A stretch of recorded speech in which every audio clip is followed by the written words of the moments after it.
कोई तरस नहीं सी। एक वार चंदरी लूंबड़ी नूं रात भर शिकार ना मिलिया। हुण बच्चिओ चंदरी लूंबड़ी जो सीगी ओनू एक वार रात भर शिकार ना मिलिया ते उहने की कीता, जदों थक गई तां उहने नदी विचों पानी पीता ते भुखे ढिड झाड़ियां विच वड़ के सौ गई। बच्चिओ जदों उहनू शिकार ना मिलिया ते उहने फिर की करना सी, पानी पीता ते भुखे ढिड ही झाड़ियां विच वड़ के सौ गई। परां परां दा मतलब हुंदा है पंख। दी फड़फड़ाहट सुन के तड़कसार उहदी अख खुल गई। बच्चिओ उहनू की सुनिया, पड़ां दी फड़फड़ाहट सुनी ते तड़कसार, तड़कसार दा मतलब हुंदा है बच्चिओ एकदम ही, अचानक, एकदम ही उहदी जाग खुल गई। एक जंगली कुक्कड़ लागली झाड़ी चों उडारी मार के एक रुख दे टाहण ते जा बैठा सी। हुण उहनू की विख्या, एक जंगली कुक्कड़ विख्या जो लागली टाणी तो उड़ के लागले टाणी दे उत्ते जा बैठा सीगा। कुक्कड़ नूं वेखण सार ही उहदी भुख जाग पई। उह कुक्कड़ नूं फड़ के खा लेना चाहुंदी सी। बच्चिओ लूंबड़ी ने जदों कुक्कड़ नूं देखिया ते उहदी की होई, भुख जाग पई ते उहनू ओह मार के खा लेना चाहुंदी सी। जिस टाहणी उत्ते कुक्कड़ बैठा होया सी उहदे हेठ नदी दा तेज वहण सी। बच्चिओ वहण दा मतलब हुंदा है तेज बहा, यानी पानी दा बड़ा तेज बहा, तेज वहण। चंदरी लूंबड़ी ने कुक्कड़ नूं दबोचण लई पूरे जोर नाल छाल मारी। हुण चंदरी लूंबड़ी ने की कीता, उस कुक्कड़ नूं दबोचण लई जोर दी एक छाल मारी। कुक्कड़ आउण वाले खतरे तो पहलां ही सुचेत बैठा सीगा।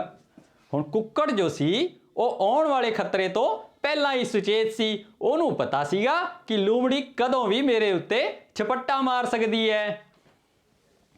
ਉਹ ਫੜ ਕਰਕੇ ਉੱਡਿਆ ਤੇ ਦੂਸਰੇ ਟਾਹਣ ਤੇ ਜਾ ਬੈਠਾ। ਹੁਣ ਕੁੱਕੜ ਜੋ ਸੀ ਉਹ ਲੂੰਬੜੀ ਦੇ ਹੱਥ ਨਹੀਂ ਆਇਆ। ਉਹ ਫੜ ਕਰਕੇ ਉੱਡਿਆ ਤੇ ਦੂਸਰੇ ਟਾਹਣ ਤੇ ਜਾ ਬੈਠਾ। ਚੰਦਰੀ ਲੂੰਬੜੀ ਕੁਝ ਚਿਰ ਖਾਲੀ ਟਾਹਣ ਨਾਲ ਲਮਕਦੀ ਰਹੀ। ਹੁਣ ਜਦੋਂ ਕੁੱਕੜ ਲੂੰਬੜੀ ਦੇ ਹੱਥ ਨਹੀਂ ਆਇਆ ਤੇ ਲੂੰਬੜੀ ਫਿਰ ਉਸ ਟਾਹਣ ਤੇ ਲਮਕਦੀ ਰਹੀ। ਜਦੋਂ ਬਾਹਾਂ ਹੰਭ ਗਈਆਂ ਤਾਂ ਉਹ ਨਦੀ ਵਿੱਚ ਡਿੱਗ ਪਈ। ਹੁਣ ਬੱਚਿਓ ਕੀ ਹੋਇਆ, ਜਦੋਂ ਲੂੰਬੜੀ ਹੰਭ ਗਈ ਉੱਥੇ ਟੰਗੀ ਤੇ ਕਿੱਥੇ ਡਿੱਗ ਪਈ, ਨਦੀ ਦੇ ਵਿੱਚ ਡਿੱਗ ਪਈ।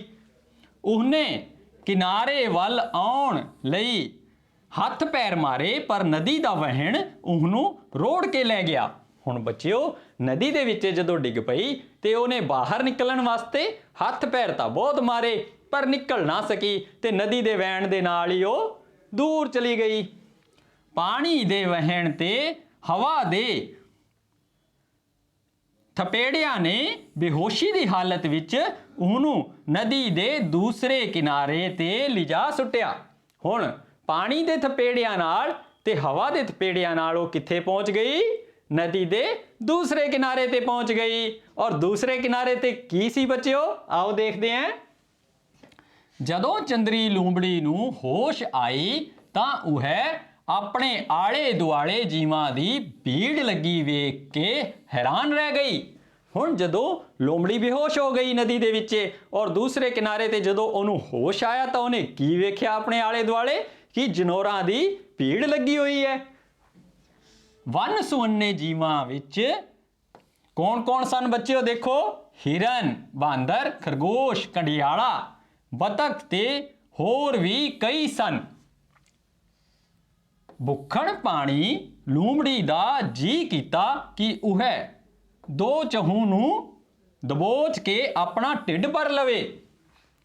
हुण लूंबड़ी जो थी ਉਹਨੇ ਕੀ ਵੇਖਿਆ ਕਿ ਦੂਸਰੇ ਪਾਸੇ ਜਨੋਰਾ ਨੇ ਉਹਦੇ ਚਾਰਾਂ ਪਾਸੇ ਘੇਰਾ ਬਣਾਇਆ ਹੋਇਆ ਹੈ ਤੇ ਉਹਦਾ ਜੀ ਕੀਤਾ ਕਿ ਭੁੱਖਣ ਬਾਣੀ ਤਾਂ ਉਹ ਸੀ ਹੀ ਕਿ ਉਹਨੂੰ ਸ਼ਿਕਾਰ ਤਾਂ ਉਹਨੂੰ ਪਹਿਲੇ ਤੋਂ ਹੀ ਨਹੀਂ ਮਿਲਿਆ ਸੀ ਤੇ ਉਹਦਾ ਕੀ ਜੀ ਕੀਤਾ ਕਿ ਦੋ ਚਹੂ ਨੂੰ ਫੜ ਲਵੇ ਤੇ ਉਹਦਾ ਸ਼ਿਕਾਰ ਕਰਕੇ ਆਪਦਾ ਢਿੱਡ ਭਰ ਲਵੇ। ਪਰ ਹੋਇਆ ਕੀ, ਪਰ ਉਹਦੇ ਕੋਲੋਂ ਤਾਂ ਉੱਠਿਆ ਹੀ ਨਹੀਂ ਜਾ ਰਿਹਾ ਸੀ। ਉਹਦਾ ਅੰਗ ਅੰਗ ਦੁਖ ਰਿਹਾ ਸੀ। ਹੁਣ ਉਹ ਉੱਠ ਨਹੀਂ ਪਾ ਰਹੀ ਸੀ, ਉਹਦਾ ਅੰਗ ਅੰਗ ਦੁਖ ਰਿਹਾ ਸੀ ਥਕਾਨ ਕਰਕੇ ਤੇ ਭੁੱਖ ਕਰਕੇ। ਕੁਝ ਚਿਰ ਪਿੱਛੋਂ ਉਸ ਨੂੰ ਹੋਸ਼ ਆਈ, ਵੇਖ ਕੇ ਬਾਂਦਰ ਨੇ ਪੁੱਛਿਆ। ਹੁਣ ਬਾਂਦਰ ਆਇਆ ਤੇ ਉਹਨੇ ਲੂੰਬੜੀ ਕੋਲ ਸਭ ਤੋਂ ਪਹਿਲਾਂ ਪੁੱਛਿਆ, ਤੂੰ ਕੌਣ ਹੈ? ਕੀ ਪੁੱਛਿਆ ਬੱਚਿਓ ਬਾਂਦਰ ਨੇ? ਤੂੰ ਕੌਣ ਹੈ? ਮੇਰਾ ਨਾਂ ਚੰਦਰੀ ਹੈ, ਮੈਂ ਨਦੀ ਪਾਰਲੇ ਜੰਗਲ ਦੀ ਲੂੰਬੜੀ ਹਾਂ। ਹੁਣ ਲੂੰਬੜੀ ਉਹਨੂੰ ਕੀ ਦੱਸ ਰਹੀ ਹੈ ਸਾਰੇ ਜਨੌਰਾਂ ਨੂੰ? ਕਿ ਮੇਰਾ ਨਾਂ ਚੰਦਰੀ ਹੈ ਤੇ ਮੈਂ ਨਦੀ ਪਾਰਲੇ ਜੰਗਲ ਦੀ ਲੂੰਬੜੀ ਹਾਂ। ਤੂੰ ਇੱਥੇ ਕੀ ਕਰਨ ਆਈ ਹੈ? ਬੁੱਢਾ ਖਰਗੋਸ਼ ਕੁਛ ਅਗਾਂਹ ਹੋਇਆ। ਹੁਣ ਬੁੱਢਾ ਖਰਗੋਸ਼ ਜੋ ਹੈ ਇੱਕ ਉਹਨਾਂ ਦਾ, ਉਹ ਪੁੱਛ ਰਿਹਾ ਕਿ ਤੂੰ ਇੱਥੇ ਕਿਵੇਂ ਆ ਗਈ? ਹੁਣ ਲੂੰਬੜੀ ਕਿਵੇਂ ਆ ਗਈ ਸੀ ਬੱਚਿਓ ਉੱਥੇ? ਨਦੀ ਦੇ ਵਿੱਚ ਬਹਿ ਕੇ। ਚੰਦਰੀ ਲੂੰਬੜੀ ਜੀਵਾਂ ਦੇ ਭੋਲੇਪਨ ਦਾ ਅੰਦਾਜ਼ਾ ਲਾ ਚੁੱਕੀ ਸੀ। ਹੁਣ ਲੂੰਬੜੀ ਨੇ ਦੇਖਿਆ ਕਿ ਇਹ ਜਨੌਰ ਜਿਹੜੇ ਹਨ ਉਹ ਮੇਰੇ ਤੋਂ ਇਹੋ ਜਿਹੇ ਸਵਾਲ ਪੁੱਛ ਰਹੇ ਨੇ ਤੇ ਇਹਦਾ ਮਤਲਬ ਇਹ ਭੋਲੇ ਹੈ। ਉਹਨਾਂ ਪਹਿਲਾਂ ਕਦੀ ਕੋਈ ਲੂੰਬੜੀ ਨਹੀਂ ਸੀ ਵੇਖੀ। ਉਹਨੇ ਕਹਾਣੀ ਕੱਢਦਿਆਂ ਆਖਿਆ, ਬਾਬਾ ਮੇਰੀ ਦੁੱਖ ਭਰੀ ਕਹਾਣੀ ਬਸ ਇੰਨੀ ਕੁ ਹੈ ਕਿ ਮੈਂ ਘਾਹ ਖਾ ਕੇ ਪਾਣੀ ਪੀਣ ਲੱਗੀ ਸਾਂ ਜਦੋਂ। ਹੁਣ ਲੂੰਬੜੀ ਜੋ ਸੀ ਉਹ ਬੁੱਢੇ ਖਰਗੋਸ਼ ਨੂੰ ਕੀ ਜਵਾਬ ਦੇ ਰਹੀ ਹੈ ਕਿ ਬਾਬਾ ਮੇਰੀ ਕਹਾਣੀ ਬਸ ਇੰਨੀ ਕੁ ਹੈ ਕਿ ਜਦੋਂ ਮੈਂ ਘਾਹ ਖਾ ਕੇ ਪਾਣੀ ਪੀਣ ਲੱਗੀ ਸਾਂ ਤੇ ਉਸ ਤੋਂ ਬਾਅਦ ਕੀ ਹੋਇਆ? ਲੂੰਬੜੀ ਤਾਂ ਰੁਕ ਗਈ ਤੇ ਉਸ ਤੋਂ ਪਹਿਲਾਂ ਹੀ ਬੁੱਢੇ ਖਰਗੋਸ਼ ਨੇ ਉਹਨੂੰ ਕੀ ਕਿਹਾ ਉਹ ਦੇਖਦੇ ਹਾਂ। ਬੁੱਢੇ ਖਰਗੋਸ਼ ਨੇ ਉਹਦੇ ਵੱਲ ਵੇਖਿਆ, ਚੰਦਰੀਏ ਤੇਰੇ ਦੰਦ ਵੀ ਬਹੁਤ ਤਿੱਖੇ ਨੇ ਤੇ ਨਹੂੰਦਰਾ ਵੀ। ਹੁਣ ਬੁੱਢਾ ਖਰਗੋਸ਼ ਸੀ ਜਿਹੜਾ, ਉਹ ਬੜਾ ਸਮਝਦਾਰ ਸੀ ਬੱਚਿਓ। ਉਹਨੂੰ ਸਮਝ ਆ ਗਈ ਸੀ ਕਿ ਇਹਦੇ ਦੰਦ ਤੇ ਇਹਦੀਆਂ ਨਹੂੰਦਰਾਂ ਦੇਖ ਕੇ ਲੱਗ ਰਿਹਾ ਸੀ ਕਿ ਇਹ ਘਾਹ ਨਹੀਂ ਖਾਂਦੀ ਹੈ। ਇਹ ਕੀ ਖਾਂਦੀ ਹੈ? ਇਹ ਸ਼ਿਕਾਰ ਕਰਕੇ ਜਨੌਰਾਂ ਨੂੰ ਖਾਂਦੀ ਹੈ, ਕਿਉਂਕਿ ਜਿਹੜੇ ਜਾਨਵਰ ਸ਼ਿਕਾਰ ਕਰਦੇ ਨੇ ਉਹਨਾਂ ਦੇ ਦੰਦ ਤੇ ਨਹੂੰਦਰਾਂ ਜਿਹੜੇ ਹੁੰਦੇ ਨੇ ਬੜੇ ਤਿੱਖੇ ਹੋ ਜਾਂਦੇ ਨੇ। ਹੁਣ ਬੁੱਢੇ ਖਰਗੋਸ਼ ਨੇ ਉਹਦੇ ਵੱਲ ਵੇਖਿਆ, ਚੰਦਰੀਏ ਤੇਰੇ ਦੰਦ ਵੀ ਬਹੁਤ ਤਿੱਖੇ ਨੇ ਤੇ ਨਹੂੰਦਰਾਂ ਵੀ। ਨਹੂੰਦਰਾਂ ਕੀ ਹੁੰਦੀਆਂ ਨੇ ਬੱਚੋ? ਨਾਖੂਨ ਜਿਹੜੇ ਉਹਦੇ ਪੰਜਿਆਂ ਦੇ ਉੱਤੇ ਹੁੰਦੇ ਨੇ। ਇਹੋ ਜਿਹੇ ਦੰਦ ਤੇ ਨਹੂੰਦਰਾਂ ਘਾਹ ਖਾਣ ਵਾਲੇ ਜਨੌਰਾਂ ਦੀਆਂ ਨਹੀਂ ਹੁੰਦੀਆਂ। ਜਨੌਰਾਂ ਮਤਲਬ ਜਾਨਵਰ। ਬੱਚਿਓ ਬੁੱਢਾ ਖਰਗੋਸ਼ ਕੀ ਕਹਿ ਰਿਹਾ ਸੀ ਉਹਨੂੰ ਕਿ ਇਹੋ ਜਿਹੇ ਦੰਦ ਤੇ ਨਹੂੰਦਰਾਂ ਘਾਹ ਖਾਣ ਵਾਲਿਆਂ ਦੀਆਂ ਤਾਂ ਨਹੀਂ ਹੋ ਸਕਦੀਆਂ। ਚੰਦਰੀ ਲੂੰਬੜੀ ਖਰਗੋਸ਼ ਦੀ ਗੱਲ ਸੁਣ ਕੇ ਸਹਿਮ ਗਈ। ਹੁਣ ਚੰਦਰੀ ਲੂੰਬੜੀ ਸਮਝ ਚੁੱਕੀ ਸੀ ਕਿ ਬੁੱਢੇ ਖਰਗੋਸ਼ ਨੂੰ ਪਤਾ ਲੱਗ ਗਿਆ ਕਿ ਮੈਂ ਘਾਹ ਨਹੀਂ ਖਾਂਦੀ, ਪਰ ਫਿਰ ਵੀ ਕੀ ਹੋਇਆ? ਉਹਨੇ ਆਪਣੇ ਦੰਦ ਤੇ ਨਹੂੰਦਰਾਂ ਲੁਕਾਉਣ ਦੀ ਕੋਸ਼ਿਸ਼ ਕੀਤੀ ਤੇ ਨੀਵੀਂ ਪਾ ਕੇ ਹੌਲੀ ਜਿਹੀ ਬੋਲੀ, ਨਹੂੰਦਰਾਂ ਤੇ ਦੰਦ ਤਾਂ ਰੱਬ ਦੇ ਬਣਾਏ ਹੋਏ ਨੇ।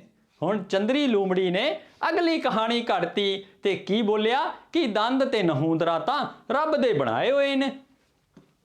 ਸਾਰੇ ਜੀਵਾਂ ਵਿੱਚ ਲੂੰਬੜੀ ਦੇ ਦੰਦਾਂ ਤੇ ਨਹੂੰਦਰਾਂ ਬਾਰੇ ਖੁਸਰ ਮੁਸਰ ਹੋਣ ਲੱਗ ਪਈ। ਹੁਣ ਸਾਰੇ ਜਨੌਰ ਜਿਹੜੇ ਲੂੰਬੜੀ ਦੇ ਚਾਰਾਂ ਪਾਸੇ ਘੇਰਾ ਬਣਾ ਕੇ ਬੈਠੇ ਸੀ, ਉਹ ਕੀ ਉਹਦੇ ਦੰਦ ਤੇ ਨਹੂੰਦਰਾਂ ਬਾਰੇ ਘੁਸਰ ਮੁਸਰ ਯਾਨੀ ਗੱਲਾਂ ਕਰਨ ਲੱਗ ਪਏ।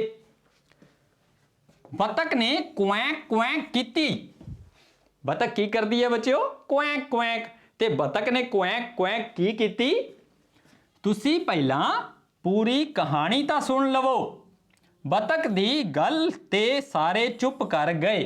ਹੁਣ ਬਤਕ ਨੇ ਕਿਹਾ ਕਿ ਪਹਿਲਾਂ ਤੁਸੀਂ ਇਸ ਲੂੰਬੜੀ ਦੀ ਪੂਰੀ ਗੱਲ ਤੇ ਸੁਣੋ।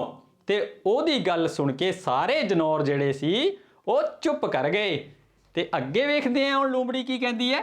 ਚੰਦਰੀ ਲੂੰਬੜੀ ਨੇ ਆਪਣੀ ਗੱਲ ਮੁੜ ਸ਼ੁਰੂ ਕੀਤੀ। ਹੁਣ ਚੰਦਰੀ ਲੂੰਬੜੀ ਜੋ ਸੀ ਉਹਨੇ ਫਿਰ ਕਹਾਣੀ ਸੁਣਾਣੀ ਸ਼ੁਰੂ ਕਰ ਦਿੱਤੀ। ਮੈਂ ਪਾਣੀ ਪੀਣ ਲੱਗੀ ਸਾਂ ਕਿ ਨਦੀ ਵਿੱਚ ਡਿੱਗ ਪਈ, ਵਹਿਣ ਨਾਲ ਰੁੜ ਕੇ ਹੁਣ ਇੱਥੇ ਆ ਗਈ ਹਾਂ। ਭਾਵੇਂ ਤੁਸੀਂ ਮੈਨੂੰ ਰੱਖੋ ਤੇ ਭਾਵੇਂ ਮਾਰੋ। ਹੁਣ ਚੰਦਰੀ ਲੂੰਬੜੀ ਨੇ ਕੀ ਕੀਤਾ? ਕਹਾਣੀ ਬਣਾ ਕੇ ਭੋਲੇ ਭਾਲੇ ਜਨੌਰਾਂ ਅੱਗੇ ਕੀ ਕਹਿ ਦਿੱਤਾ ਕਿ ਮੈਂ ਪਾਣੀ ਪੀਣ ਲੱਗੀ ਸਾਂ ਤੇ ਰੁੜ ਕੇ ਇੱਥੇ ਆ ਗਈ। ਹੁਣ ਤੁਸੀਂ ਭਾਵੇਂ ਮੈਨੂੰ ਰੱਖੋ ਤੇ ਭਾਵੇਂ ਮਾਰੋ। ਮੈਂ ਹੁਣ ਤੁਹਾਡੇ ਵੱਸ ਹਾਂ, ਪਰ ਮੈਨੂੰ ਥੋੜਾ ਘਾਹ ਜ਼ਰੂਰ ਦਿਓ, ਮੈਨੂੰ ਬਹੁਤ ਭੁੱਖ ਲੱਗੀ ਹੋਈ ਹੈ। ਹੁਣ ਕੀ ਕਹਿ ਰਹੀ ਹੈ ਲੂੰਬੜੀ ਕਿ ਮੈਨੂੰ ਤੁਸੀਂ ਚਾਹੇ ਮਾਰੋ ਚਾਹੇ ਰੱਖੋ, ਪਰ ਮੈਨੂੰ ਥੋੜਾ ਘਾਹ ਦਿਓ, ਮੈਨੂੰ ਭੁੱਖ ਲੱਗੀ ਹੋਈ ਹੈ। ਬੱਚਿਓ, ਲੂੰਬੜੀ ਝੂਠ ਮਾਰ ਰਹੀ ਸੀ। ਉਹ ਭੋਲੇ ਭਾਲੇ ਜਨੌਰਾਂ ਦਾ ਮਨ ਜਿੱਤਣਾ ਚਾਹੁੰਦੀ ਸੀ। ਦੂਜੇ ਜੀਵਾਂ ਦਾ ਮਨ ਪਸੀਜ ਗਿਆ। ਹੁਣ ਕੀ ਹੋਇਆ ਬੱਚਿਓ, ਜਨੌਰਾਂ ਨੇ ਉਹਦੇ ਉੱਤੇ ਵਿਸ਼ਵਾਸ ਕਰ ਲਿਆ ਤੇ ਉਹਨਾਂ ਦਾ ਮਨ ਪਸੀਜ ਗਿਆ। ਤੇ ਹੁਣ ਜੋ ਲੂੰਬੜੀ ਸੀ ਉਹਦਾ ਜੋ ਉਹਨੇ ਤਰਕੀਬ ਚੱਲੀ ਸੀ ਉਹ ਕੰਮ ਕਰ ਗਈ ਸੀ। ਖਰਗੋਸ਼ ਨੇ ਘਾਹ ਲਿਆ ਕੇ ਚੰਦਰੀ ਲੂੰਬੜੀ ਅੱਗੇ ਪਾ ਦਿੱਤਾ। ਲੂੰਬੜੀ ਵੀ ਵਿਖਾਵਾ ਕਰਦੇ ਹੋਏ ਘਾਹ ਦੀਆਂ ਤੀੜਾਂ ਚਿੱਥਣ ਲੱਗ ਪਈ। ਹੁਣ ਲੂੰਬੜੀ ਕੀ ਕਰਨ ਲੱਗ ਪਈ, ਘਾਹ ਦੀਆਂ ਜਿਹੜੀਆਂ ਤੀੜਾਂ ਸੀ, ਜੋ ਘਾਹ ਖਰਗੋਸ਼ ਨੇ ਲਿਆ ਕੇ ਉਹਦੇ ਅੱਗੇ ਰੱਖਿਆ ਸੀ, ਉਹਨਾਂ ਨੂੰ ਝੂਠ ਮੂਠ ਹੀ ਚਿੱਥਣ ਲੱਗ ਪਈ। ਤੇ ਜਨੌਰਾਂ ਨੇ ਦੇਖਿਆ ਕਿ ਲੂੰਬੜੀ ਤਾਂ ਘਾਹ ਖਾਂਦੀ ਹੈ। ਜੀਵ ਇੱਕ ਇੱਕ ਕਰਕੇ ਉੱਥੋਂ ਜਾਣੇ ਸ਼ੁਰੂ ਹੋ ਗਏ। ਹੁਣ ਜੋ ਲੂੰਬੜੀ ਸੀ ਆਪਣੀ ਝੂਠੀ ਕਹਾਣੀ ਨਾਲ ਜੀਵਾਂ ਦਾ ਮਨ ਜਿੱਤ ਚੁੱਕੀ ਸੀ ਤੇ ਜਿਹੜੇ ਜਨੌਰ ਸੀ ਉੱਥੋਂ ਇੱਕ ਇੱਕ ਕਰਕੇ ਜਾਣੇ ਸ਼ੁਰੂ ਹੋ ਗਏ। ਬੁੱਢਾ ਖਰਗੋਸ਼ ਉੱਥੇ ਹੀ ਬੈਠਾ ਰਿਹਾ ਤੇ ਫਿਰ ਬੋਲਿਆ, ਹੁਣ ਤੂੰ ਇਹ ਘਾਹ ਖਾ ਕੇ ਵਾਪਸ ਚਲੀ ਜਾਵੇਂ। ਪਰ ਬੱਚਿਓ, ਜਿਹੜਾ ਬੁੱਢਾ ਖਰਗੋਸ਼ ਸੀ ਉਹ ਉਹਨੂੰ ਸ਼ੱਕ ਦੀ ਨਿਗਾਹ ਨਾਲ ਦੇਖ ਰਿਹਾ ਸੀ। ਬੁੱਢੇ ਖਰਗੋਸ਼ ਨੂੰ ਉਹਦੀ ਗੱਲ ਤੇ ਵਿਸ਼ਵਾਸ ਨਹੀਂ ਸੀ ਹੋ ਰਿਹਾ, ਪਰ ਫਿਰ ਵੀ ਉਹ ਕੁਝ ਕਰ ਤਾਂ ਸਕਦਾ ਨਹੀਂ ਸੀ। ਇਸ ਕਰਕੇ ਉਹਨੇ ਘਾਹ ਲੂੰਬੜੀ ਦੇ ਅੱਗੇ ਪਾ ਦਿੱਤਾ ਤੇ ਉਹਨੂੰ ਕੀ ਕਿਹਾ, ਤੂੰ ਇਹ ਘਾਹ ਖਾ ਕੇ ਵਾਪਸ ਚਲੀ ਜਾਵੇਂ। ਕੋਈ ਹੋਰ ਵੇਲਾ ਹੁੰਦਾ ਤਾਂ ਲੂੰਬੜੀ ਝਪੱਟਾ ਮਾਰ ਕੇ ਬੁੱਢੇ ਖਰਗੋਸ਼ ਨੂੰ ਦਬੋਚ ਲੈਂਦੀ ਤੇ ਮਾਰ ਦਿੰਦੀ, ਪਰ ਨਿਢਾਲ ਹੋਣ ਕਰਕੇ, ਨਿਢਾਲ ਦਾ ਮਤਲਬ ਹੈ ਬੱਚਿਓ ਥੱਕੀ ਹੋਈ ਹੋਣ ਕਰਕੇ ਉਹਨੂੰ ਹਿੱਲਣਾ ਵੀ ਔਖਾ ਲੱਗ ਰਿਹਾ ਸੀ। ਹੁਣ ਬੱਚਿਓ, ਲੂੰਬੜੀ ਨੇ ਦੇਖਿਆ ਕਿ ਬੁੱਢਾ ਖਰਗੋਸ਼ ਇਕੱਲਾ ਰਹਿ ਗਿਆ ਤੇ ਕੋਈ ਹੋਰ ਵੇਲਾ ਹੁੰਦਾ ਤਾਂ ਉਹ ਕੀ ਕਰਦੀ, ਉਹਨੂੰ ਮਾਰ ਦਿੰਦੀ, ਪਰ ਉਹ ਫਿਰ ਵੀ ਕੀ ਸੀ, ਥੱਕੀ ਹੋਈ ਬਹੁਤ ਸੀ। ਇਸ ਕਰਕੇ ਉਹ ਬੈਠੀ ਹੀ ਰਹੀ ਤੇ ਘਾਹ ਚਿੱਥਦੀ ਰਹੀ। ਉਹਨੇ ਤਰਲਾ ਲੈ ਕੇ ਆਖਿਆ, ਪੱਥਰਾਂ ਨਾਲ ਵੱਜ ਕੇ ਮੇਰੇ ਬਹੁਤ ਸੱਟਾਂ ਲੱਗ ਗਈਆਂ ਨੇ, ਮੈਂ ਬਹੁਤ ਕਮਜ਼ੋਰ ਹੋ ਗਈ ਹਾਂ। ਹੁਣ ਲੂੰਬੜੀ ਕੀ ਕਹਿ ਰਹੀ ਹੈ ਕਿ ਜਦੋਂ ਮੈਂ ਨਦੀ ਵਿੱਚ ਡਿੱਗੀ ਸੀ ਤੇ ਪੱਥਰਾਂ ਨਾਲ ਵੱਜ ਕੇ ਕੀ ਹੋਇਆ, ਮੇਰੇ ਬਹੁਤ ਸੱਟਾਂ ਲੱਗ ਗਈਆਂ ਤੇ ਮੈਂ ਬੜੀ ਨਿਢਾਲ ਤੇ ਬੜੀ ਥੱਕ ਗਈ ਹਾਂ ਤੇ ਮੈਂ ਹੁਣ ਹਿੱਲ ਨਹੀਂ ਸਕਦੀ। ਮੈਨੂੰ ਕੁਝ ਦਿਨ ਇੱਥੇ ਰਹਿ ਲੈਣ ਦਿਓ, ਕੁਝ ਵੱਲ ਹੋਣ ਪਿੱਛੋਂ ਮੈਂ ਆਪੇ ਚਲੀ ਜਾਵਾਂਗੀ। ਹੁਣ ਲੂੰਬੜੀ ਨੇ ਕੀ ਕੀਤਾ, ਬੁੱਢੇ ਖਰਗੋਸ਼ ਨੂੰ ਕਿਹਾ ਕਿ ਮੈਂ ਤਾਂ ਬਹੁਤ ਕਮਜ਼ੋਰ ਹੋ ਗਈ ਹਾਂ, ਮੈਨੂੰ ਕੁਝ ਚਿਰ ਇੱਥੇ ਰਹਿ ਲੈਣ ਦਿਓ, ਜਦੋਂ ਕੁਝ ਵੇਲਾ ਪੈ ਜਾਵੇਗਾ ਮੈਂ ਸਹੀ ਹੋ ਜਾਊਂਗੀ ਤਾਂ ਇੱਥੋਂ ਚਲੀ ਜਾਵਾਂਗੀ। ਚੰਦਰੀ ਲੂੰਬੜੀ ਦੀ ਗੱਲ ਮੰਨ ਕੇ ਬੁੱਢਾ ਖਰਗੋਸ਼ ਵੀ ਚਲਿਆ ਗਿਆ। ਹੁਣ ਚੰਦਰੀ ਲੂੰਬੜੀ ਦੀ ਗੱਲ ਵਿੱਚ ਬੁੱਢਾ ਖਰਗੋਸ਼ ਵੀ ਆ ਗਿਆ ਤੇ ਉੱਥੋਂ ਚਲਾ ਗਿਆ। ਬੁੱਢਾ ਖਰਗੋਸ਼ ਨਜ਼ਰਾਂ ਤੋਂ ਓਹਲੇ ਹੋਇਆ ਤਾਂ ਉਹਨੇ ਆਪਣੇ ਮੂੰਹ ਵਿੱਚ ਜਮਾ ਹੋਇਆ ਘਾਹ ਬੂ ਕਰਕੇ ਥੁੱਕ ਦਿੱਤਾ। ਹੁਣ ਜੋ ਲੂੰਬੜੀ ਸੀ ਉਹ ਝੂਠਾ ਮੁੱਠਾ ਘਾਹ ਖਾ ਰਹੀ ਸੀ ਤੇ ਜਦੋਂ ਬੁੱਢਾ ਖਰਗੋਸ਼ ਉੱਥੋਂ ਚਲਾ ਗਿਆ ਤੇ ਉਹਨੇ ਘਾਹ ਮੂੰਹ ਵਿੱਚੋਂ ਬੂ ਕਰਕੇ ਸੁੱਟ ਦਿੱਤਾ। ਢਿੱਡ ਖਾਲੀ ਹੋਣ ਕਰਕੇ ਚੰਦਰੀ ਲੂੰਬੜੀ ਹੋਰ ਨਿਢਾਲ ਹੋ ਗਈ ਸੀ। ਹੁਣ ਚੰਦਰੀ ਲੂੰਬੜੀ 2 ਦਿਨਾਂ ਦੀ ਭੁੱਖੀ ਸੀ, ਕਿਉਂਕਿ ਪਿਛਲੀ ਰਾਤ ਉਹ ਨਦੀ ਵਿੱਚ ਡਿੱਗ ਪਈ ਸੀ ਤੇ ਹੁਣ ਸਵੇਰ ਹੋਣ ਤੋਂ ਬਾਅਦ ਉਹਨਾਂ ਨੂੰ ਜਨੌਰਾਂ ਨੇ, ਦੂਸਰੇ ਜੰਗਲ ਦੇ ਜਨੌਰਾਂ ਨੇ ਉਹਨੂੰ ਵੇਖਿਆ ਸੀਗਾ ਤੇ ਹੁਣ ਉਹ ਕੀ ਸੀ, ਬਹੁਤ ਨਿਢਾਲ ਹੋ ਗਈ ਸੀ ਤੇ ਬਹੁਤ ਜ਼ਿਆਦਾ ਕਮਜ਼ੋਰ ਤੇ ਥੱਕੀ ਹੋਈ ਸੀਗੀ।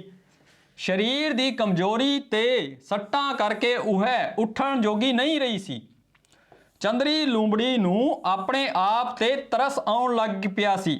ਹੁਣ ਚੰਦਰੀ ਲੂੰਬੜੀ ਜੋ ਸੀ ਬਹੁਤ ਜ਼ਿਆਦਾ ਥੱਕ ਗਈ ਸੀ, ਉਹਨੂੰ ਸੱਟਾਂ ਵੀ ਵੱਜ ਗਈਆਂ ਸੀ ਤੇ ਉਹ ਉੱਠ ਨਹੀਂ ਪਾ ਰਹੀ ਸੀ ਬੱਚਿਓ। ਤੇ ਦੇਖਦੇ ਹਾਂ ਅੱਗੇ ਫਿਰ ਉਹਨੇ ਕੀ ਕੀਤਾ। ਹੁਣ ਉਹ ਸਾਰਾ ਦਿਨ ਭੁੱਖੀ ਪਈ ਰਹੀ।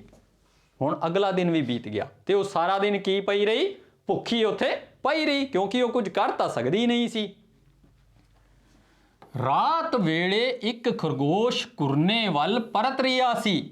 ਕੁਰਨੇ ਵੱਲ ਦਾ ਮਤਲਬ ਹੈ ਬੱਚਿਓ ਆਪਣੇ ਘਰੇ ਜਿੱਥੇ ਖਰਗੋਸ਼ ਰਹਿੰਦੇ ਨੇ, ਜਾਂ ਤੇ ਉਹ ਬਿੱਲ ਬਣਾ ਕੇ ਰਹਿੰਦੇ ਨੇ ਜਾਂ ਫਿਰ ਉਹ ਕਿਸੇ ਝਾੜੀ ਦੇ ਵਿੱਚ ਰਹਿੰਦੇ ਨੇ। ਉਹਨੂੰ ਚੰਦਰੀ ਲੂੰਬੜੀ ਬਾਰੇ ਕੁਝ ਪਤਾ ਨਹੀਂ ਸੀ। ਕਿਹਨੂੰ ਪਤਾ ਨਹੀਂ ਸੀ ਬੱਚਿਓ? ਖਰਗੋਸ਼ ਨੂੰ। ਇੱਕ ਖਰਗੋਸ਼ ਉੱਥੋਂ ਟੱਪਿਆ ਤੇ ਉਹਨੂੰ ਚੰਦਰੀ ਲੂੰਬੜੇ ਬਾਰੇ ਤਾਂ ਕੁਝ ਪਤਾ ਨਹੀਂ ਸੀ, ਤੇ ਉਹਨੇ ਕੀ ਕੀਤਾ? ਉਹਨੇ ਉਤਸੁਕਤਾ ਨਾਲ ਲੂੰਬੜੀ ਵੱਲ ਵੇਖਿਆ ਤੇ ਹੌਲੀ ਹੌਲੀ ਚਲਾ ਗਿਆ।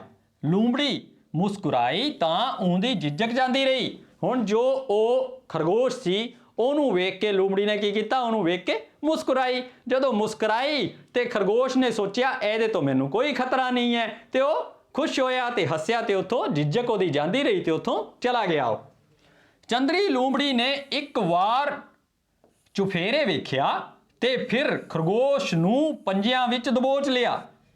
ਚੁਫੇਰੇ ਦਾ ਮਤਲਬ ਹੁੰਦਾ ਹੈ ਬੱਚਿਓ ਚਾਰਾਂ ਪਾਸੇ ਆਪਣੇ ਆਲੇ ਦੁਆਲੇ। ਹੁਣ ਲੂੰਬੜੀ ਨੇ ਵੇਖਿਆ ਕਿ ਹੁਣ ਕੋਈ ਨਹੀਂ ਹੈ ਤੇ ਉਹਨੇ ਉਸੇ ਖਰਗੋਸ਼ ਨੂੰ ਫੜ ਕੇ ਕੀ ਕੀਤਾ? ਮਾਰ ਦਿੱਤਾ ਤੇ ਖਾ ਗਈ। ਸਵੇਰ ਤੱਕ ਲੂੰਬੜੀ ਦੇ ਸਰੀਰ ਵਿੱਚ ਤਾਕਤ ਪਰਤ ਆਈ। ਹੁਣ ਉਹਦਾ ਢਿੱਡ ਵੀ ਖਾਲੀ ਨਹੀਂ ਸੀ। ਬੱਚਿਓ ਜਦੋਂ ਹੁਣ ਉਹ ਖਰਗੋਸ਼ ਨੂੰ ਖਾ ਗਈ ਸੀ ਤੇ ਤਾਕਤ ਤਾਂ ਉਹਦੇ ਵਿੱਚ ਆਣੀ ਸੀ। ਹੁਣ ਉਹਦੇ ਵਿੱਚ ਤਾਕਤ ਆ ਗਈ ਸੀ ਔਰ ਸਵੇਰ ਤਈਓ ਬਿਲਕੁਲ ਠੀਕ ਹੋ ਚੁੱਕੀ ਸੀ। ਉਹਨੇ ਉੱਠ ਕੇ ਆਕੜ ਭੰਨੀ ਤੇ ਜੰਗਲ ਵੱਲ ਤੁਰ ਪਈ। ਜਦੋਂ ਬੱਚਿਓ ਆਪਾਂ ਸਵੇਰੇ ਉੱਠਦੇ ਆਂ ਤੇ ਆਪਾਂ ਕੀ ਕਰਦੇ ਆਂ? ਆਪਣੀ ਆਕੜ ਬੰਨ੍ਹਦੇ ਆਂ।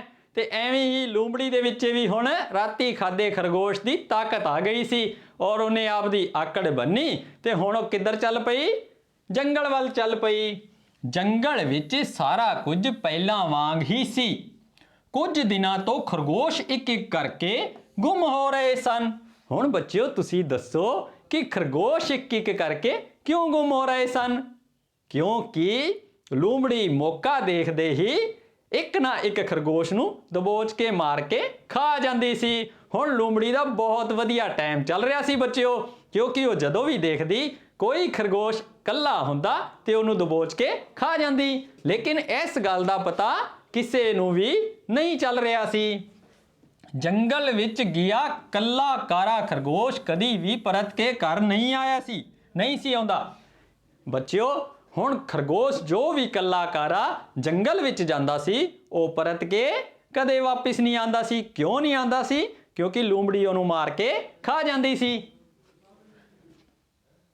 ਕੋਈ ਅਣਦਿਸਦਾ ਦੁਸ਼ਮਣ ਸੀ ਜਿਹਦੇ ਬਾਰੇ ਕਿਸੇ ਨੂੰ ਕੁਝ ਪਤਾ ਨਹੀਂ ਸੀ। ਅਣਦਿਸਦਾ ਦਾ ਮਤਲਬ ਹੁੰਦਾ ਹੈ ਬੱਚਿਓ ਜਿਹਨੂੰ ਆਪਾਂ ਵੇਖ ਨਾ ਸਕੀਏ ਔਰ ਨਾ ਹੀ ਕਿਸੇ ਤੇ ਸ਼ੱਕ ਕਰ ਸਕੀਏ। ਹੁਣ ਉਹ ਅਣਦਿਸਦਾ ਦੁਸ਼ਮਣ ਕੌਣ ਸੀ?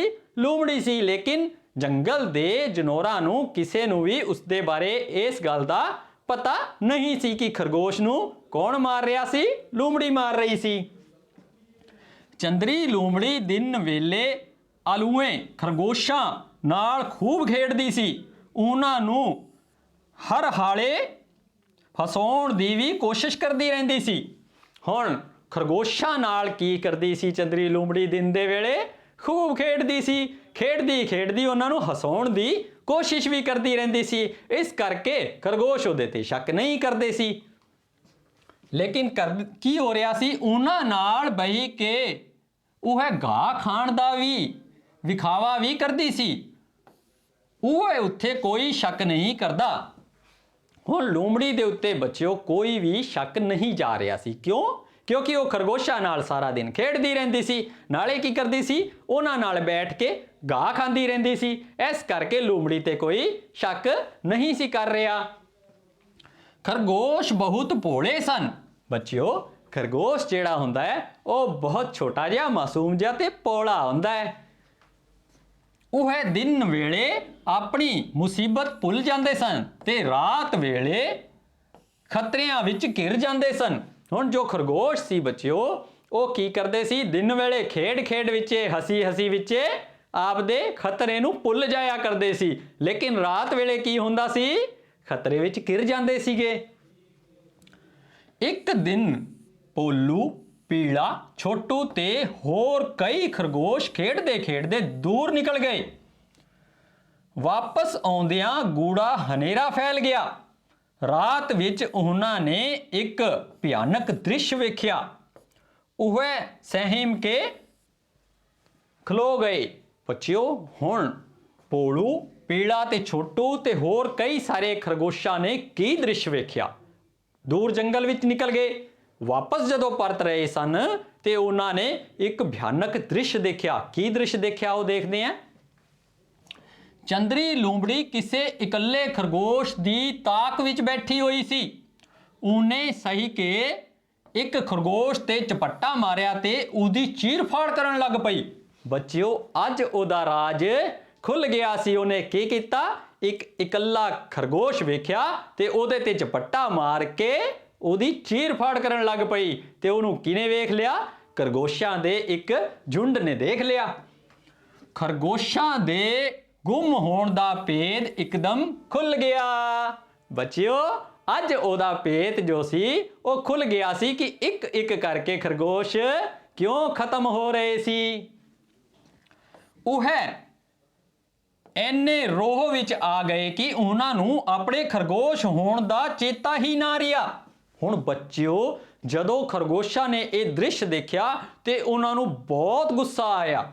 ਰੋਹ ਦਾ ਮਤਲਬ ਹੁੰਦਾ ਹੈ ਬਹੁਤ ਜ਼ਿਆਦਾ ਗੁੱਸੇ 'ਚ ਆ ਜਾਣਾ। ਤੇ ਉਹਨਾਂ ਨੂੰ ਬਹੁਤ ਗੁੱਸਾ ਆਇਆ ਤੇ ਉਹਨਾਂ ਨੂੰ ਇਹ ਭੁੱਲ ਹੀ ਗਿਆ ਕਿ ਅਸੀਂ ਖਰਗੋਸ਼ ਹਾਂ। ਤੇ ਉਹਨਾਂ ਨੇ ਕੀ ਕੀਤਾ, ਉਹ ਸਾਰੇ ਟੁੱਟ ਕੇ ਲੂੰਬੜੀ ਨੂੰ ਪੈ ਗਏ। ਉਹਨਾਂ ਆਪਣੀਆਂ ਨਿੱਕੀਆਂ ਨਿੱਕੀਆਂ ਦੰਦੀਆਂ ਨਾਲ ਚੰਦਰੀ ਲੂੰਬੜੀ ਨੂੰ ਰੋਹ ਸੁੱਟਿਆ, ਕੋਹ ਸੁੱਟਿਆ। ਕੋਹ ਦਾ ਮਤਲਬ ਹੁੰਦਾ ਹੈ ਮਾਰ ਦੇਣਾ। ਤਿੱਖੀਆਂ ਤਿੱਖੀਆਂ ਦੰਦੀਆਂ ਨਾਲ ਉਹਨੂੰ ਕੋਹ ਸੁੱਟਿਆ ਨੇ, ਤਿੱਖੀਆਂ ਤਿੱਖੀਆਂ ਦੰਦੀਆਂ ਨਾਲ ਨੋਕ ਕੇ ਉਹਨੂੰ ਮਾਰ ਦਿੱਤਾ ਲੂੰਬੜੀ ਨੂੰ। ਲੂੰਬੜੀ ਦੇ ਮਰਨ ਦੀ ਖਬਰ ਇੱਕਦਮ ਸਾਰੇ ਜੰਗਲ ਵਿੱਚ ਫੈਲ ਗਈ। ਹੁਣ ਕੀ ਹੋਇਆ, ਲੂੰਬੜੀ ਦੇ ਮਰਨ ਦੀ ਖਬਰ ਜੋ ਸੀ ਇੱਕਦਮ ਖਰਗੋਸ਼ਾਂ ਨੇ ਸਾਰੇ ਜੰਗਲ ਵਿੱਚ ਫੈਲਾ ਦਿੱਤੀ। ਬੱਚਿਓ ਕਿੰਨੀ ਬਹਾਦਰੀ ਭਰਾ ਕੰਮ ਖਰਗੋਸ਼ਾਂ ਨੇ ਕੀਤਾ। ਗੁੱਸੇ ਵਿੱਚ ਆ ਕੇ ਉਹਨਾਂ ਨੇ ਕੀ ਹੈ, ਇੱਕ ਲੂੰਬੜੀ ਨੂੰ ਮਾਰ ਦਿੱਤਾ ਸੀਗਾ। ਸਾਰੇ ਜੀ ਹੁਮ ਹੁਮਾ ਕੇ ਖਰਗੋਸ਼ ਦੇ ਡੇਰੇ ਇਕੱਠੇ ਹੋ ਗਏ। ਹੁਣ ਫੇਰ ਉਹਨਾਂ ਦੀ ਇੱਕ ਮੀਟਿੰਗ ਹੋਈ ਤੇ ਸਾਰੇ ਜੀ ਸੀ ਜੋ ਉਹ ਹੁਮ ਹੁਮਾ ਕੇ ਕਿੱਥੇ ਪਹੁੰਚ ਗਏ, ਖਰਗੋਸ਼ਾਂ ਦੇ ਡੇਰੇ ਪਹੁੰਚ ਗਏ, ਕਿਉਂਕਿ ਖਰਗੋਸ਼ ਹੀ ਤਾਂ ਰੋਜ਼ ਗੁੰਮ ਹੋ ਰਹੇ ਸੀ।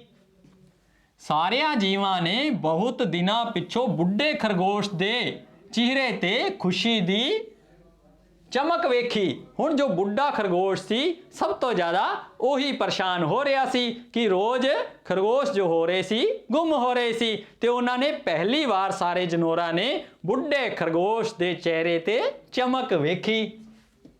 ਇਹੋ ਖੁਸ਼ੀ ਸਾਰਿਆਂ ਜੀਵਾਂ ਦੇ ਮਨ ਵਿੱਚ ਸੀ। ਚੰਦਰੀ ਲੂੰਬੜੀ ਨੇ ਮੌਕਾ ਮਿਲਣ ਤੇ ਉਹਨਾਂ ਦਾ ਵੀ ਸ਼ਿਕਾਰ ਕਰਨਾ ਸੀ। ਬੱਚਿਓ ਸਾਰੇ ਜਨੌਰਾਂ ਨੂੰ ਹੀ ਚੰਦਰੀ ਲੂੰਬੜੀ ਨੇ ਕੀ ਕਰ ਦੇਣਾ ਸੀ, ਅਗਰ ਉਹ ਨਾ ਮਾਰੀ ਜਾਂਦੀ ਤੇ ਇੱਕ ਇੱਕ ਕਰਕੇ ਉਹਨੇ ਸਾਰੇ ਜਨੌਰਾਂ ਦਾ ਹੀ ਕਦੇ ਨਾ ਕਦੇ ਸ਼ਿਕਾਰ ਕਰ ਦੇਣਾ ਸੀ। ਔਰ ਇਹ ਗੱਲ ਕਿਹਨੂੰ ਪਤਾ ਸੀ, ਬੁੱਢੇ ਖਰਗੋਸ਼ ਨੂੰ ਪਤਾ ਸੀ, ਕਿਉਂਕਿ ਉਹ ਸ਼ੱਕ ਦੀ ਨਿਗਾਹ ਨਾਲ ਚੰਦਰੀ ਲੂੰਬੜੀ ਨੂੰ ਵੇਖ ਚੁੱਕਿਆ ਸੀ। ਕਿਸੇ ਵੀ ਜੰਗਲ ਵਿੱਚ ਹੁਣ ਤੱਕ ਸ਼ਾਇਦ ਇਹ ਪਹਿਲੀ ਵਾਰ ਹੀ ਹੋਇਆ ਸੀ ਕਿ ਖਰਗੋਸ਼ਾਂ ਹੱਥੋਂ ਲੂੰਬੜੀ ਮਾਰੀ ਗਈ ਹੋਵੇ। ਬੱਚਿਓ ਇਹ ਕਿਸੇ ਜੰਗਲ ਦੀ ਸ਼ਾਇਦ ਪਹਿਲੀ ਹੀ ਘਟਨਾ ਹੋਈ ਹੋਣੀ ਹੈ ਕਿ ਕਿਸੇ ਖਰਗੋਸ਼ਾਂ ਵੱਲੋਂ ਇੱਕ ਲੂੰਬੜੀ ਮਾਰੀ ਗਈ। ਬੁੱਢੇ ਖਰਗੋਸ਼ ਨੇ ਆਖਿਆ, ਇਹ ਤਾਕਤ ਖਰਗੋਸ਼ਾਂ ਦੀ ਨਹੀਂ, ਇਹ ਏਕੇ ਦੀ ਹੈ। ਬੱਚਿਓ ਕਾਦੀ ਤਾਕਤ ਹੈ, ਇਹ ਏਕੇ ਦੀ ਤਾਕਤ ਹੈ। ਇਹ ਤਾਕਤ ਖਰਗੋਸ਼ਾਂ ਦੀ ਨਹੀਂ ਬਲਕਿ ਕਾਦੀ ਹੈ, ਏਕੇ ਦੀ, ਕਿਉਂਕਿ ਉਹਨਾਂ ਨੇ ਸਾਰਿਆਂ ਨੇ ਇੱਕੋ ਹੋ ਕੇ ਹੀ ਲੂੰਬੜੀ ਤੇ ਹਮਲਾ ਕੀਤਾ ਸੀ ਤੇ ਉਹਨੂੰ ਮਾਰ ਸੁੱਟਿਆ। ਖਰਗੋਸ਼ ਚਾਹੁਣ ਤਾਂ ਏਕੇ ਦੀ ਤਾਕਤ ਨਾਲ ਸ਼ੇਰ ਨੂੰ ਵੀ ਮਾਰ ਸਕਦੇ ਹਨ। ਬੱਚਿਓ ਬੁੱਢੇ ਖਰਗੋਸ਼ ਨੇ ਕੀ ਕਿਹਾ ਕਿ ਏਕੇ ਦੀ ਤਾਕਤ ਨਾਲ, ਏਕਤਾ ਦੀ ਤਾਕਤ ਨਾਲ ਕਿਹਨੂੰ ਮਾਰਿਆ ਜਾ ਸਕਦਾ ਹੈ, ਸ਼ੇਰ ਨੂੰ ਵੀ ਮਾਰ ਸਕਦੇ ਹੈ ਖਰਗੋਸ਼। ਬੱਚਿਓ ਏਕੇ ਵਿੱਚ ਬਹੁਤ ਤਾਕਤ ਹੁੰਦੀ ਹੈ। ਤੇ ਬੱਚਿਓ ਤੁਹਾਨੂੰ ਕਿਵੇਂ ਲੱਗੀ ਹੈ ਚੰਦਰੀ ਲੂੰਬੜੀ ਦੀ ਕਹਾਣੀ? ਅਗਲੇ ਚੈਪਟਰ ਵਿੱਚ ਫਿਰ ਮਿਲਦੇ ਹਾਂ ਆਪਾਂ ਨਵੀਂ ਵੀਡੀਓ ਦੇ ਨਾਲ। ਸਤਿ ਸ੍ਰੀ ਅਕਾਲ।